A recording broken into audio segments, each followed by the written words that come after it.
Hello and welcome back to the show. So I'm really excited to be sitting down here with my guest today, Fitz Kohler, who is a fitness or Fitzness expert and is able to help real estate agents and entrepreneurs understand the importance of actually developing a good physical and mental health, and not just for their business, but for their lifestyle. So Fitz is a cancer survivor and a marathon finisher and an author, and has spoken at many different realtor boards, including the Florida Realtors Association, on the importance of overcoming adversity, of doubling down on your fitness, both mental and physical, and how that affects your performance. So we're going to be digging into all these topics today, and I'm super excited. But Fitz, I want to welcome you to the show, and thank you for being here. Thank you so much. And I adore connecting with realtors because it's one of those industry where physical fitness is a real player. If but not everybody's aware of that, but it could really help make you sink or swim professionally. So I'm excited to get into that and help your listeners do better, be better, not only personally, physically, but achieve more in their profession. Yeah, for sure. And I think, it's very important. We were talking a little bit about this before the show as well, that a lot of real estate professionals are beginning to understand and realize how important it is to, maintain their fitness and focus some of their time and energy into exercising, eating right, and developing better mental and physical health as well. So I think it's going to be really relevant. But before we get into any of that, I would love for you to be able to kind of share your story a little bit. How did you get into the fitness space, and your story of overcoming cancer and how that was able to essentially help you become the person you are today? Sure, sure. So I'll be brief on myself because I always prefer to talk about your listeners versus me. But I started teaching fitness right before I turned 15. Did that. It was a natural instinct for me. Got my certifications, went on to college, taught not only for the University of Florida, but I taught all over the world. I worked on a cruise ship and taught fitness in Russia and Norway and Sweden and Denmark and England. And I worked on television. I hosted Cardio Jam, which was a fitness show that aired a few times a week back in the day. And so I had all these experiences and really decided that I didn't want to do fitness as a job. I wanted to do it as a career, as a profession. And there's a very big difference between a job and a profession. And so I went on and I earned a master's degree in exercise and sports sciences, knowing that the work I was doing was very important, that I would be fairly responsible for people's hearts and lungs and spinal columns and joints and all of these important parts. And, first do no harm, right? So I should know as much as I could know. So I never hurt a person and only help. And yeah, just continued to build my business from there. I left working in gyms and so forth almost over 25 years ago. The only thing I've done since then is teach via mass media, so TV, radio, books, magazines. I do a ton of corporate presentations. That's actually my favorite, is getting to do live audience work, because then I get to connect. I'm not just yammering on the television and it's a one-way experience. It's two ways. But people nod their head and they ask questions and they get curious and they want to know more, or maybe they give me some great anecdotes. So yeah, fitness is, I believe in it more than I did back then. Why? Because I know better and I've seen it. I've seen it work for folks. And so, yeah, I have tangoed with cancer in 2019, February, 6 weeks after a crystal clear mammogram. I found a sizey lump in my left breast. I just got out of the shower. I was at a race weekend and I rubbed my underboob and I thought, oh man, there it is. And again, it was 6 weeks after totally clean mammogram. The radiologist did not miss it. There was nothing there. I think the second I walked out of that mammogram, went into the parking lot, one cell went rogue and I thought, I'm going to get her. Let's go. And so that lump led to a series of appointments. I made the appointment instantly because you do not F around with cancer. You do not ignore red flags. If you've got chest pain or your face is drooping or you have a lump, you go see your doctor immediately. And so I took my own advice. I did that. And within about a week and a half, I'd had the mammogram again and the ultrasound and the biopsy. And then a surgeon called and said, I'm so sorry, but you do indeed have breast cancer and it's already spread to your lymph nodes and it's running through you like wildfire. We need to treat you urgently and aggressively. And they did. So I had 21 rounds of chemotherapy over the course of 15 months. I had 33 rounds of radiation. I had some surgeries. I'm very happy to say that I am cancer free, and I have been for quite a few years. But it was a brutal experience, and it was a powerful experience. It was one that, I rode that bull, and I I did not fall off the bull. I was beaten down, I was beaten up, I was dragged through the mud. I was bald and sick, and I was so sick. But I never stopped working. I never stopped getting on those planes and traveling and doing the thing that I love to do. And I hope your realtors are in the same boat, that even if they got sick with something horrible, cancer, MS, whatever, hopefully they love their profession so much that they keep going, right? That motivation to get up every day really matters. And for me, I would sleep on the hotel bathroom floor, and then I would get on my stage. And the second I stepped on my stages, whether I was speaking or announcing races, everything that was wrong with me disappeared. I got to be full force Fitz Kohler again. I wasn't sick. I wasn't tired. I wasn't uh, stressed. I was just happy and doing the thing that I love to do. And that's one of the things I really connect with realtors about, because you all seem to really love what you do, and your career could be a respite if you are sick. But my doctor assured me about halfway through my care, and I was really beaten up. I was skeletally thin. At one point, it was my mother screamed at me, "You have to eat. You look like you're in the Holocaust." And I said, "I know, Mom. It's not that simple. I'm really trying, right?" But I was still traveling even with that look and so forth. And my doctor said, "Fitz, here's the deal. I know you're suffering, and you've endured a lot. However, if you were not so healthy and fit coming into this experience, there's no way on earth you would have been able to continue traveling and working and doing all of the things you do. Your commitment to fitness before crisis, your commitment to fitness at whatever level you could do it each day during your treatment, has kept you out of the hospital, has kept you out of a feeding tube, has helped you avoid infections. So yeah, you got cancer. Babies get cancer. There's no rhyme or reason to some of it, right?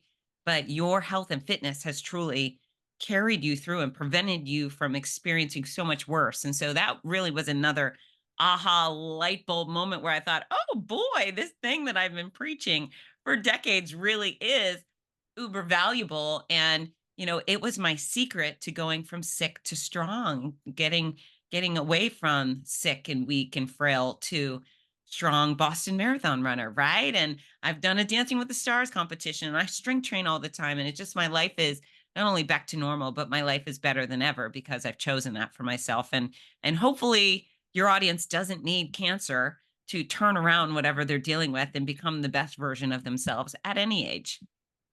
Yeah, and I love what you said there about, what your doctor mentioned, that it was what you did before, Yep. right? That really helped you, not just be completely taken out of things, right? Because a lot of times we don't think about the working out every day, like we're healthy, right? We're fit, right? But what does that do for us when we do get sick, right? It makes us not get as sick as if we didn't have the preventative measures before. That's right. And think, even whether you get hit by a bus, or you're in a fender bender, or you fall down, if you get sick or injured and you're already a sickly, weak person, it's going to be a nightmare trying to get yourself back to any sort of normalcy. But if you're pretty sturdy and resilient because you've been taking care of this body of yours, you bounce back a lot more quickly and effectively. And so I always tell folks, prepare your body to do battle today, because you never know when illness or injury will strike. And what it seems is that none of us gets out of this life unscathed, right? Yeah, exactly. And especially as a real estate agent running around all the time, Yeah. right? And you definitely want to be able to, maintain your health. But when you are, right, when you are sick or you do come down with a cold or something, right, you'll get, viruses all the time at conferences. It's something that Mm-hmm. we've realized in the past couple of years, that you do bounce back, right? And Yep. if you're able to maintain your health, right, if you're able to, work out consistently, you're able to take care of your body consistently before you get sick, you're able to bounce back a lot quicker without having to go through a lot of the pains. Yeah. Health matters. Yeah. Absolutely. So, yeah. So, I'd love for you to be able to share a little bit about, why it's so important for an entrepreneur, right? So, you travel a lot, you go to different conferences, you speak on stage. That definitely requires a lot of your energy, right? Both physically and mentally. So, why does that matter so much for an entrepreneur to have, the right physical conditioning in order to actually perform better than if they didn't, because we've seen that difference in people in real estate. Yeah, so entrepreneurs, whether you're doing what I do or doing what you do, our fitness level, our charisma, our appearance really matters because we are always hunting for the next job, right? And if you're in law enforcement or teaching, they hire you once and then you keep the same job for 20, 30 years. You don't have to worry about getting hired again. If you're a teacher, they're like, we don't care how badly you screwed up. You've got tenure. You're staying forever. Whoopee, right? But we don't have that luxury. So know that as a real estate agent or whoever you are, first impressions are secured within about 7 seconds of someone laying eyes on you. So that's laying eyes on you or the photo of you on the billboard or the photo of you on the bench, whatever it is, but they look at you. And so when they see you, whether they know your credentials and your experience and how good you are and how passionate you are and all those things, what they're looking at you and they're thinking, hot damn, that person looks like a go-getter. Look at that posture. Look at that confidence. I want to work with that guy or that gal. Or they're thinking, ugh, I don't know if that person could keep up with me and fulfill my needs. Right. So your appearance matters. It matters. And, with one of my presentations I do for realtors is called First Impressions, Lasting Impressions. So we talk about that. Boom, people see you. But then we get down to the nitty gritty, right? And it's head to toe. It's not only just your face and your body. Does your body look like you take care of it? Does your body look like, I don't know, it knows how to stand up straight, right? We're all going to lean towards someone who's with better posture. If we see someone kind of slouched over, they look unconfident, it's not all about being muscular or thin. It's about having a strong presence, right? And if you're a realtor and I'm going to put my $500,000 home in your hands, or I'm going to put my $500,000 to purchase in your hands, you better look the part. And again, I'm not just saying skinny or muscular. I don't want skinny, I'm fit, right? But we want to know that you take care. Not only are you taking care of your physique, but are you taking care of the details in your clothing, right? Unless you work in the keys, you're probably not showing up in sandals as a realtor, right? And if you do have open toed shoes, you probably should have a pedicure. You should look like $1 million if you're dealing with $1 million products. So, this appearance thing matters. Your hair and your shoes and your clothes. And do you have to be perfect? I don't even know what perfect is. So I think we remove that word, but you just be at your best and you say, I'm a meticulous person. I care about me and I'm going to care about you. You probably care about your vehicle because you're driving people around. You vacuum, you wash that car, make sure it's shiny when you pull up. You might have, as a starting out realtor, maybe you have a car that's better than you can afford because you're trying to sell people, more expensive homes than you've ever sold before and so forth. So, anyways, all of those details matter when it comes to appearance. But then once we get down to the nuts and bolts of your profession, is that it requires a lot of energy to do what you do. There's a lot of hunting down customers. There's a lot of creating advertisements and putting out signs and picking up signs and doing open houses. Those things could last forever. And if you have a constant flow of people, good for you, but you're constantly going to have to be on and have energy. And you got to greet that last person as enthusiastically as you did the first person. Oh, and if you're baking cookies so that house smells good, you got to have the restraint not to eat all of those cookies, right? So hopefully nutrition is a high priority for you. But yeah, it's a tough job. It requires long hours. It requires maybe late nights if you're selling to someone who has a full-time job, and it might require early mornings, and you have to have stamina. You have to actually have strength. And if you don't, you're just not going to be able to do all the things you do to create as a successful career as possible. If you're not at your best physically, the other things will suffer. Yeah, exactly. And I love what you said about, being able to take care of yourself, just like how real estate agents take care of their vehicles, right? Or Yep. even prepare their open house, right? To take care of that open house, make sure everything Yep. looks good, everything's functioning, there's no, Yeah. right, plumbing issues or water issues or anything like that, Yep. right? Same thing, right? You want to make sure you're taking care of yourself, just like you're taking care of somebody's listing, an open Yep. house, or your vehicle that you're driving people in, because, you're the most important part of your business, right? Without you, essentially, none of the other things even start to function. No, and it's always you. You're not, I mean, Sure, you're selling homes, but anybody could sell those homes. Why do we want the customer to choose you?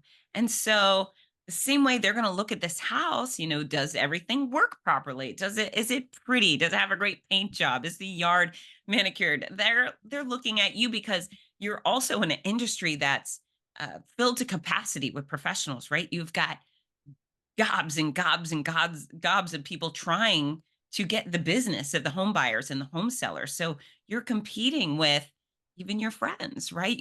What makes you stand out?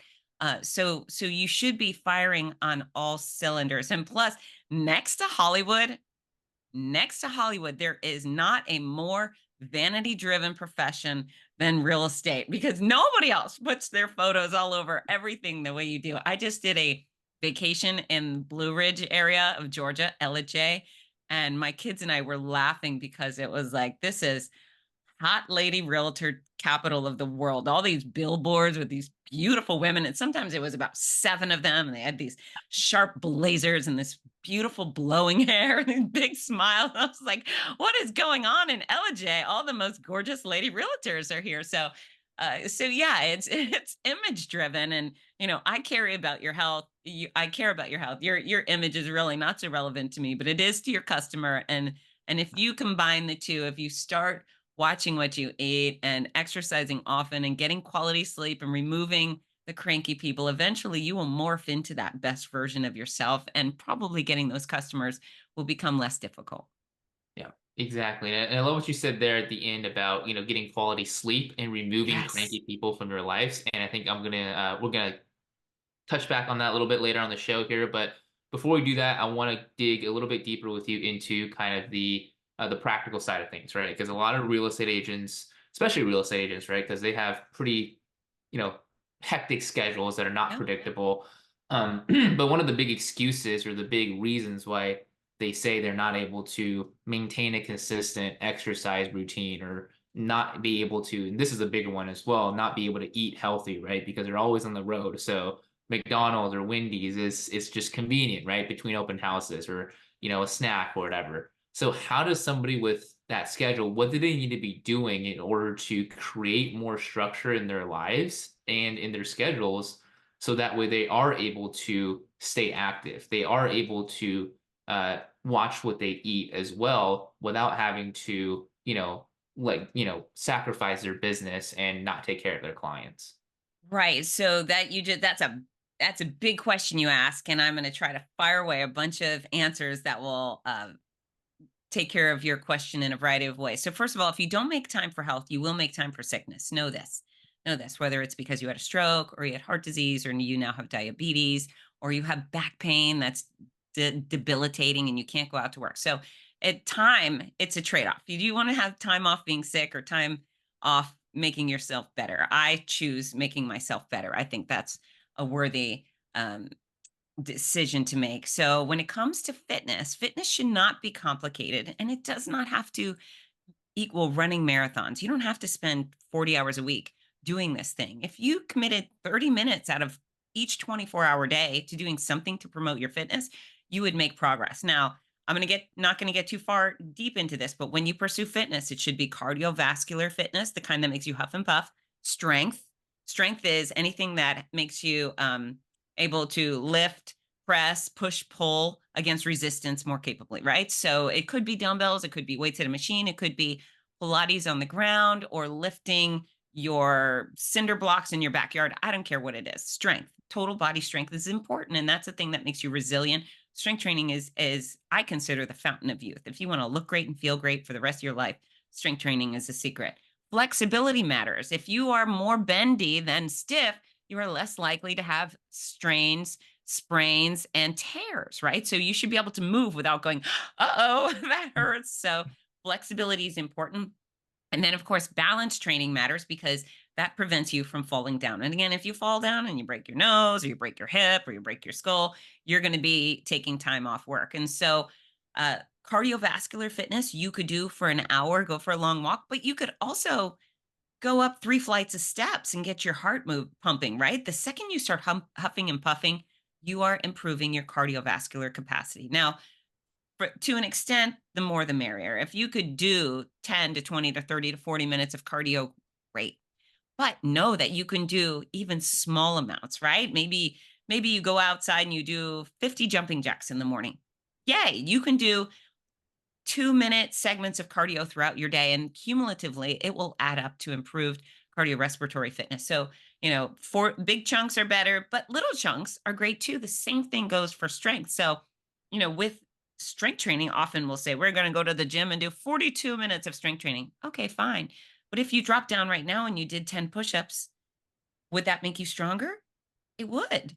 If you did 50 squats, which probably only takes you 50 seconds, would that make you stronger? Yes. So, you can pile all these exercises on back to back to back to back, or you can do them in bits and pieces. And if you're at a home, you're looking at a home and you're alone, you can go into some kid's bedroom and do some squats, and you can do push-ups in the living room, and you can touch your toes, and you probably can do some jumping jacks too. So, fitness could be in big chunks or in small chunks, but if it's something you prioritize and you do, again, squeeze in 30 minutes each day, whether it's as a chunk or in little bits, you can get it done. And if you say, I don't have time for 60 seconds of jumping jacks or push-ups, and you're just lying. You're lying to me, you're lying to you. Maybe you're just not ready. All right. Because I don't have time to deal with people and their crappy excuses. You have time. You just have to make it. We'll say President Obama and President George Bush, two ends of the political spectrum, but they both prioritize their health. The most powerful men in the world will say perhaps our schedules might not be as busy as the American president. Those two men found time to run, cycle, play basketball, lift weights every single day. And so if they can do it, you can do it. Find which president you think more highly of and go with that. But no, Obama and Bush were wonderful examples of health during with a very busy family and professional schedule. So you can get a gym membership, you can get a trainer. If you have buddies that will keep you motivated to get up early and meet with them, those are all things to help motivate you, keep you going. I have plenty of resources. I have an online training group. It's on, if you look up Fitzness, you'll find me, and I'm happy to guide you. I have free guidance programs, but it's not about that. It's about you having either you're self-motivated or you're motivated because you've made an appointment or a meeting. And that's what I have to say about fitness right now. Now, when it comes to eating, no, I know this. I have traveled to almost every state in America and dozens of countries. Every single country I've been to, every single state I've been to, they sell fruit, they sell vegetables, they sell lean protein sources, they sell water. You can eat healthy wherever you are. And right now, there is absolutely no excuse for you not to be able to get healthy food in a hurry. So, sure, you can go to Wendy's and get a baked potato. Sure, instead of running into McDonald's, you might run into your grocery store and grab a bagged salad or something healthy from the deli. It doesn't have to be complicated. Or, it's funny, if we were a parent, if we had a baby, there's no way in hell we would leave the house without food for that baby. We know that if we did not bring the formula or the baby food, that baby would freak out, right? That baby starts screaming and we start losing our mind. Well, we are just big babies. And so bring a diaper bag for your darn self and fill it with an apple and a banana and maybe some nuts and maybe a salad. I don't know. Just come prepared, people. If it's a priority for you, you will make it happen. So that's my main my main thoughts on that. And also, I eat in restaurants all the time. Again, restaurants have healthy food. You just have to choose it. And if you're doing the social thing and all your realtor friends are drinking alcohol, it's okay for you to say no, thank you, not tonight. And you could say no, thank you, not tonight, every night. Drinking excessively or drinking regularly doesn't make you cool, doesn't make you better at your job. And for more reasons than you probably want to hear right now, you're going to be a lot better off if you do say no, thank you, and go for the water or a diet soda. Why not? Yeah. So those are a lot of great tips, and definitely want to break them down a little bit as well. So, you mentioned, fitness, it doesn't have to be something that, you're doing 45 minutes or Yep. you don't have to get a gym membership anywhere. And this is something that I've realized as well, because when COVID hit, right, that shut all the gyms down. I had a gym membership, but, we couldn't go anymore. So, you adapt to different things like that. And now I still don't have a gym membership 4 years later. I just, there's a park near where I live, Yep. and I get everything done just like I'm able to do, if I was at the gym as well. And it's completely free. So it's not costing any additional membership. And I feel better than I did 4 years ago, as well. So Something it's, something special about getting outside, right? That fresh air. yeah. So meaningful.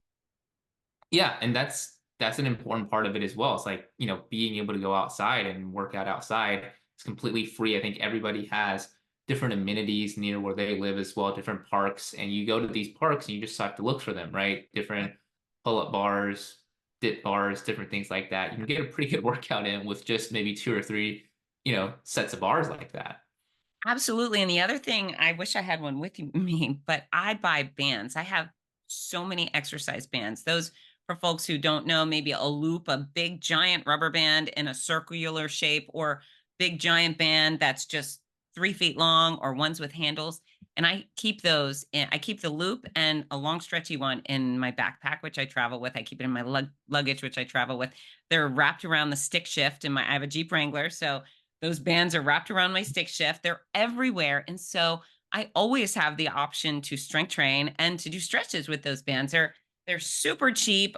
You can get a few for less than $10, and they're lightweight and portable, and you can carry them everywhere with you. Yeah. Yeah, exactly. So it doesn't have to be anything that's super complicated, right? And, Right. you mentioned you're able to carry that everywhere with you, right? On vacation, when you go to speaking events, right? For realtors, that could be a conference, or going from one side of the zip code to the other side of the zip Yep. code for showings, right? Different things that you're able to take with you on the go that really helps as far as being able to maintain your fitness and your health as well. So that is super super key, super important. And same thing with the nutrition side, right? If you're able to prepare for that, right? The better you prepare, I think the easier it is for you to actually maintain your nutrition. Yeah. And you just got to kind of be looking for it, right? You have to be a person who wants to eat produce, right? If it's not a priority for you, if you don't wake up today and say, I'm going to have 5 different produce items, then you're probably just going to, if you're going to the airport, you're probably going to get a cinnamon pretzel, right? Like, oh, it doesn't matter. It's just a cinnamon pretzel. You're going to be on the plane. You're going to say, yeah, give me the cookies instead of the nuts. If nutrition is a priority for you, and it should be for, again, so many reasons, not just about your weight, but the way your body feels and performs, and disease prevention, right? If it's a priority for you, you'll find it. It's there. It really isn't so complicated. Even the airports are filled with all of these cups of fruit. I walk from, gate to gate in Atlanta. I probably passed 300 cups of fruit sitting out and 300 salads. So pick one up, eat it. Not so complicated. Right. Yeah. You just have to be looking for it, right? You Yeah. become that person who cares about their health, Yeah. and then you start looking for different ways to incorporate that, right? Like you also Yeah. mentioned eating in restaurants, right? If you're eating out with clients or eating out Yeah. with your colleagues, right? That happened to me last week, right? We're eating out, and I intentionally chose something a little bit more healthier on the menu, right? A different option than what was, what else was there, right? So that's something that we can make that choice, Yeah. if we choose to do so, and it was cheaper as well. So how about that? Well, it's fascinating to me how many people say, I can't afford to eat healthy. And no, you can't afford to be sick because you've eaten garbage. Trust me, my chemo was not cheap. That whole experience, not cheap. I'm fully insured, and it wasn't a cheap process, right? So, yeah, if you're going to spend $5 on a fancy ice cream cone, or you could spend $1.50 on a banana, or probably half that on a banana, right? It's just, it's priorities. You can buy things at a farmer's market for a good price because there's no transportation cost. You can buy frozen produce on buy one, get one. That's the place where you can get produce at a good price. And yeah, frozen produce is equally, if not more, nutritious than fresh produce because it's been flash frozen near where it was picked, and then it maintains its nutrition as long as it's frozen. So, there's if there's a will, there's a way, and finances should never get in your way of eating healthy food. Yep. And on the topic of nutrition here, I'd love to get your take on this because it's something else that I think it's more prevalent, right? In Mhm. busy people, entrepreneurs, people who care about performance, and that is intermittent fasting, right? That I think intermittent fasting can help a lot of people, you know, maintain their nutrition, right? So I would love to get your take on this. What is your thoughts on this? What are the benefits in your opinion, and how should people start approaching this? I'm so glad you asked this because, as an actual expert in this field, I find very few things as moronic as intermittent fasting. To clarify, folks, every single human on Earth already has a fast built in their day, and that's called sleep. We do it for 6 to 8 to 9 to 10 hours. When we wake up, we have a thing called breakfast, which is breaking the fast. And so I find it appalling that anyone would suggest that even if you wake up at 7, you should not eat until noon or 10 or whatever arbitrary time you want to set for yourself. And then you should not eat after a certain point. Our body is best when fueled regularly. Our body needs constant um, fuel. That's stoking the fire of your metabolism. If you want to really screw up your metabolism, intermittent fasting is for you. And the only real benefit to intermittent fasting is it's these arbitrary deadlines, and you don't consume as many calories, mindless calories, because you could be a late night snacker who just eats, at 9, 10 at night when you're not already hungry. So I couldn't be more opposed to intermittent fasting. It's a terrible idea. It's highly restrictive. It does not yield to your hunger. And when you're hungry, you need food. You probably need water too. And so that intentional deprivation causes frustration. It causes misery. It causes headaches. It causes people to function at a very low level. It causes a lot of disruptions in relationships because people that are fasting get cranky because they aren't properly nourished or hydrated. And so it's a terrible, god awful idea. Please don't do it anymore yourself. Never recommend it to anybody else. Terrible, foolish, much like keto, much like all of these other dumb diets. All the diets are temporary measures that yield to temporary progress. And then the second you stop with the high restrictions that come along with these temporary measures, you slide way back and get worse than you were before. So instead of that, what people need to do is learn to eat the right amount of the right food for the size they want to be. Now, I call it the exact formula for weight loss. It's not any sort of voodoo trickery. It's not any sort of highly restrictive nonsense. It's just you learning to eat the right amount of the right food for the size you want to be. On average, humans burn about 10 calories per pound of body weight. That's how much we burn on average. So if you weigh 150 pounds, that's 1,500 calories burned every day. If you would like to maintain 150 pounds, you consume 150 calories. That's even Steven, right? If you would like to gain weight, you eat more than 1,500 calories. If you would like to lose weight, you eat less than 1,500 calories. And in fact, if you would like to weigh 130 pounds, all you have to do is put a zero on the end of that number. That becomes your caloric budget. So if you're 150 and you want to weigh 130, you start consuming 1,300 calories every day. That's only enough calories to maintain a person 130 pounds. Eventually, your body will shrink down to that size. So, yeah, intermittent fasting. And I love you. I love that you care about health and fitness and you thought this was a good idea. Maybe it's been working for you for a little bit. It will not work for you for life. And it certainly won't work for almost anybody else. And so, kudos that you have a passion and concern for fitness, but that's definitely a terrible path. In fact, it's so funny you asked about that because I just posted one of my podcasts. It's the Fitzness show. And one of the clips that I just shared on Instagram on a reel was on intermittent fasting. And I think the bullet above it in bold says, so dumb. So I'm not calling you dumb, but that idea is terrible. And yeah, I mean, if you do it for X amount of time, you could lose weight. You could also lose friends. You can lose health. It's a bad recipe. So thank you for asking about that. Yeah, and I think a lot of people when they start out, if they're not careful about it, right, that could be very detrimental to their actual energy levels throughout the day. Even if you are careful with it, there's absolutely no reason for a human to set a time limitation on their eating. It's ridiculous. If you are starving at 3 o'clock in the morning, you've got hunger pains, you get your ass up and you go to the fridge and you get some food. You have a bite, you peel a tangerine, you eat it, you drink some water, go back to bed. Awesome. Yeah. So you mentioned also sleep deprivation, right? And also cranky people. And I'd love to get your take on this as well, because these are two parts of the health spectrum, if you will, that people don't really think about. They think about their fitness, they think about their nutrition habits, right? But they don't necessarily think about their sleep habits, and they don't necessarily think about who they surround themselves with and their mental health as well. So why is that so important, and how should people be putting more priority as far as their sleep and also their circle of people that they surround themselves with? Yes, sleep can have a wonderful effect on your overall health and productivity, or a catastrophic effect. If you are not sleeping well, you are not likely to exercise.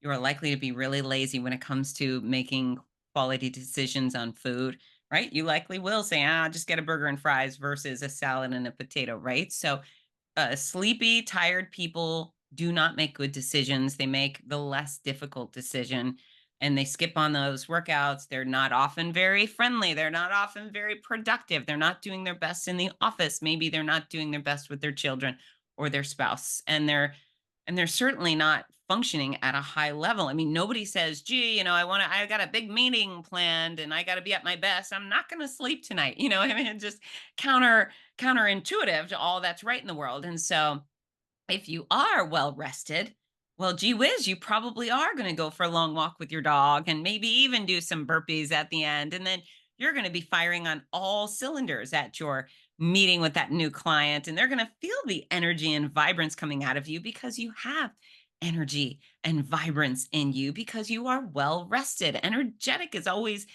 better than sluggish. And so sleep is very, very important. And uh, I mean, when they say 6 to 8 hours, I say no, no, no, 8 to 10 hours. I think sleep is so important. I go to bed every night by 9:30, 10. I am in bed. It's not that my life's not uncomplicated. It is. I travel 100 days of the year, and I do a lot of interesting things, but I'm only able to be awesome on a stage and awesome behind the computer writing my books is because I'm well rested. Get a habit that works for you. Know what works for you. Is it a dark room? Is the fan on? If you travel, do you need to get a little portable fan to duplicate that when you're on the road? Do you sleep better with the TV on? And then you click the sleep timer so it goes off after you've fallen asleep. Do you need certain pillows? Do you need naps? I'm a big napper, so I do get great sleep at night, but sometimes I just feel it and I think, okay, power nap. I know that if I go outside and sleep on the couch in my pergola, for some reason the sun and the outdoors is a great sedative to me. And I have a podcast. It's so funny. It's called Handsome. It's these three comedians, and they call handsome because they're gay. So they have this funny vibe about them, but they're hysterical, but their voices are so low. It's very soothing. So if I'm awake intentionally listening to the podcast, I laugh the whole time. But if I want to go sleep, I turn on the Handsome podcast. These women with their kind of lower voices just lull me to sleep. So that works for me. But the moral of the story is people need to find out what works for them. I can turn on that podcast, lie on my couch in the sun, pass out immediately, wake up 20 minutes later completely revitalized. And so again, it's not about me, it's about you finding what works for you. But you got to do it. You got to turn on your phone, off your phone. You got to turn the moon on, turn the do not disturb so nobody can text you. Well, you know what? Let them text you, let them call you in the middle of the night. It's not going to bother you because you've turned that do not disturb on. The only exceptions I have are for my two children. And if they're somewhere and they need me, the phone will ring. But yeah, you have to prioritize sleep. And usually what I find is it's easier to get sleep on the front end than to sleep later. I think as grown-ups, we lose our ability to sleep till 8, 9, 10 o'clock, but we could go to sleep a little bit earlier. And when I'm announcing races and I have a 4 a.m. wake up call, you bet your booty I am lying in bed at 8:30 at night, desperately trying to get to sleep because I know I need it. Yeah, so that was the other question that I had, and you answered it perfectly, which is, when should people get their sleep in, right? Because there's a lot of people who are working super late at night, and a lot of people Yep, who prefer to get up early in the morning. So it makes a little bit more sense to sleep earlier, I because think so. as the day kind of gets going, you tend to wake up just naturally. Now, Kobe, do you know any adults who can sleep till 10 o'clock? You'd be surprised. Do you? Okay, because I'm totally envious of that. But I do feel like most people are like, I can't get past 6:30 or I can't get past 7. And I don't know. Just build it in at the beginning of the night. Yeah, and that way you're prioritizing that as well, right? Hmm. Because you're able to, you're just getting sleep early, so that way the next day when you wake up, you get everything done early, and you can prioritize your sleep again the Yeah, following. and then to add on to that, I do think it's a great idea for people to set their alarm a little bit early for exercise. If you exercise first thing of the day, well, then it's out of the way. When things hit the fan in the afternoon, it can't disrupt your workout. So there's not too many things that are going to disrupt you at 5:30 in the morning or 6 or whenever it is you're choosing to exercise. And then yes, it's hard to start setting your alarm clock to wake up earlier and you feel like, "Oh, this makes me tireder." I get it. I get it. For the first few days it will. And then eventually that exercise in the morning will give you an energy boost for the rest of the day. So maybe if you're losing a little bit sleep in the morning and replacing it with exercise, it will turn into a win for you. Yeah, exactly. And I love what you said there about getting your exercise out of the not out of the way, but like prioritizing that, right? Yeah. Getting it in the beginning of the day so that way you're actually doing it instead of Yeah. letting the day take over and not getting to it. Yeah, and other than that, I truly have no preference whether people exercise at noon or 7 p.m. Whatever works for them works for them. But if you are someone with a busy, chaotic schedule or you're at a conference, just get up in the morning and get it done, and then it's done. Nobody, and nothing can conflict with your workout, which is important. Right. Exactly. Prioritizing that is key, especially at conferences. You're absolutely That's right right. about that. I And find really, conferences exhausting, don't you? yeah, they are extremely exhausting. They, Yeah, but there's a lot of walking for some people because you're that's right. walking from your room to the conference and Hmm. back and forth. So force people to get a little bit more exercise. Yep. Yeah. Yeah, so really the last thing I really wanted to kind of get your take on was the mental health aspect of this, right? Being able to surround yourself with the right people, with the right peers, people who are also taking care of their health, who prioritize that. Why do you think that is so important as well? And what are some ways that people can start incorporating that, getting rid of the negative, cranky people in their lives and adding more positive people who are helping them get to their goals and also getting to their own goals as well. So that way everybody can create that energy in a positive way. Yeah, and so I think your mindset, your mental health is the foundation for everything. If you're a good place, you're going to make good decisions for yourself. You are going to exercise, you're going to pursue the sleep, you're going to do all the good things because you're in a good space, right? The second we start to get stressed, it's interesting. Cancer, of course, was my hardship. Sometimes people are dealing with divorce or a sick parent or some stress in the workplace, right? And so that causes this inner turmoil that just feels horrific, right? It feels super bad. So what can we do to get rid of those bad feelings? Well, maybe avoid some of those bad feelings to begin with. If we're at our best, we're less likely to be in a divorce, right? Or we're less likely to have a horrible confrontation at work because we're able to handle things a little better, right? But I'm a joy addict. I'm fortunate. I was born with a happy disposition, and that goes a long way. It goes a very long way that I feel mostly happy, but I also have to work on it. Sometimes people are mean or I get upset by something I've seen on the news or something within my personal life. I've lost friends. And so I have instant my instincts kick in, and the second I start to get sad or frustrated, feeling bad, I go do the things that make me feel better. I never sit and bask in it. Now, note, it is okay to feel sad. It's okay to grieve. It's okay to stress. And, of course, when it came to cancer, boy, was there a lot of stress and fear, but I never basked in it. I would cry for 15 minutes a day, and then I'd get on with it. And I would do things that are known to improve my mood. And so exercise is certainly one for me.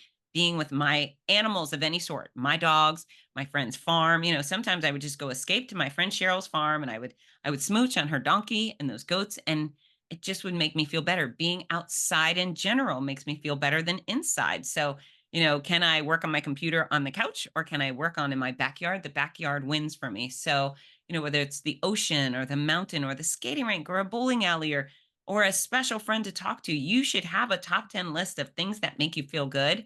And when stuff hits the fan, prioritize your mental health by going to those things. Maybe it's a journal, right? You just have to know what works for you and put yourself in that situation. When it comes to the cranky people, there's other than your kids, and I think the kids are the only exception to this rule. If people are not adding to your life, if they are constantly taking, they're constantly making you miserable, constantly being mean, they have not earned a spot in your life, even if they are blood relatives, right? I have a blood relative that has been horrible to me my whole life. And finally, when my kids were, I don't know, 4 to 6, I decided, I can't continue on allowing her to be so mean to me, not only because it made me feel bad, but then I would be showing my children that it was okay to treat me poorly and it would be okay for them to be treated poorly. So, stand up for yourself. If there's somebody who's kind of awful, wish them well, get rid of hate. Hate has no benefit to you, but just wish them well and either block them or tell them, hey, I wish you well. I don't want to be a part of your life anymore. Don't answer their phones. Don't invite them over. There's nobody you are obligated to keep in your life other than your children, not your spouse. If you have a horrible spouse, you can end that. I don't like divorce, but sometimes it's necessary. And if your parents are abusive, all right, well, you don't owe them anything. They owe you stuff. They made you, but you don't owe them anything. So it's just important for you to set boundaries and then, of course, know how to make your situation better. And could be throwing axes at the axe place, not at people, but axe throwing is now a thing. Go do some guy stuff, some gal stuff, hot bath. But whatever works for you works for me. Yeah, that is that is one of the most important things I think you've said on this show today, which is we do not have an obligation to anybody outside of ourselves, and if you have children, your children as well, because that is I think that was what holds people back so much. That is what gets people messed up in their minds, and really that affects your physical health as well. So that's the big key there, because a lot of people, like you mentioned, maybe it's a relative, maybe it's a business partner, maybe it's just a friend, right, that they've known for a while. They feel that they're obligated to stay with them, to maintain that relationship in a really toxic, non-conducive way. And that holds them back from reaching their full potential in their careers, in their personal lives, in their health, and everything really that surrounds them. Yeah, maybe that person wasn't there for the whole story of your life. Maybe they're just a chapter.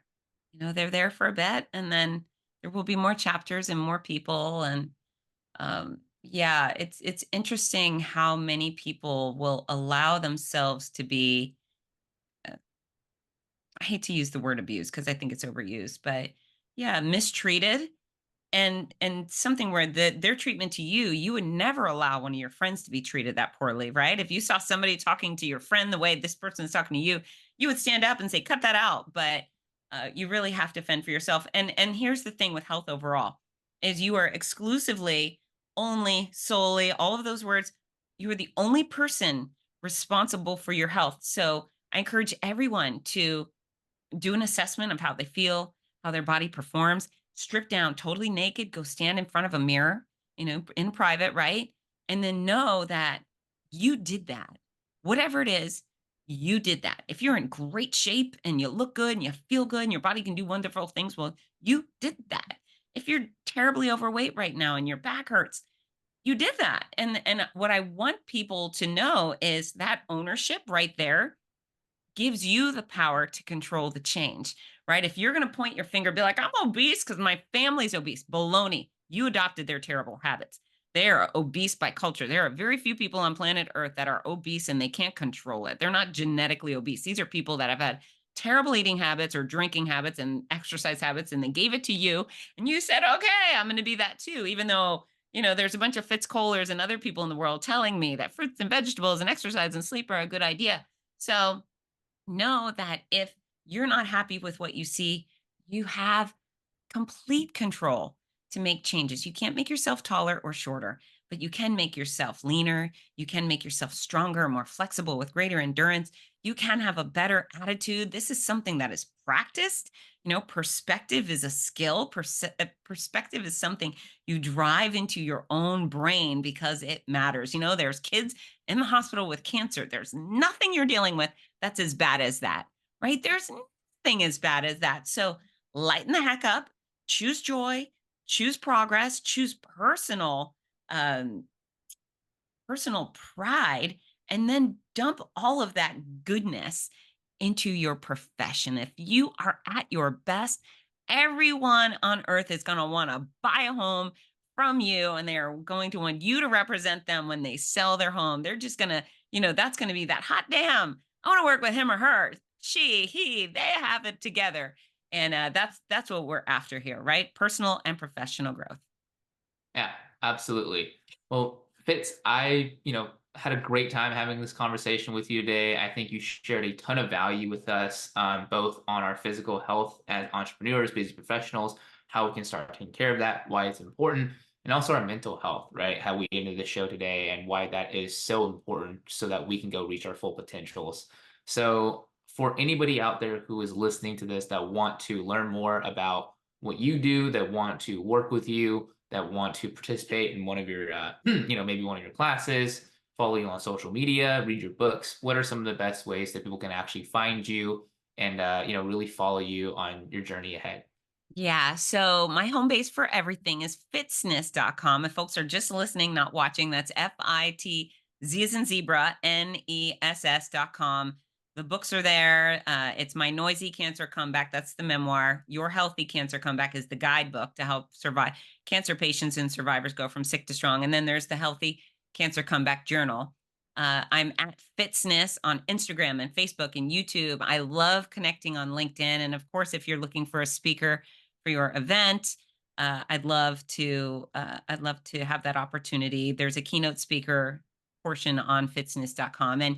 And folks, I know I'm very pointed. Some of you may have listened to me and thought, oh gosh, she's aggressive. And I am, because I care so much. And what I find is that, the people around you, your family, they can't tell you the truth, right? They can't tell you if they're worried about your weight, or they're worried you might have a heart attack, or they're worried that you're just not being at your best and that's why your business is failing. And I love you so much, and it's my obligation to help you do better and be better, even if I have to poke you in the chest and shake you about. I think if you listen and maybe go back and re-listen, you might go, she's got a point. And then if you need some more simple solutions, fitzness.com is full of free content, free workout videos, free recipes, free guidance. And I'm always available to connect if you would like to send a private message. So thank you so much for having me, Kobe. I really appreciate being on your show.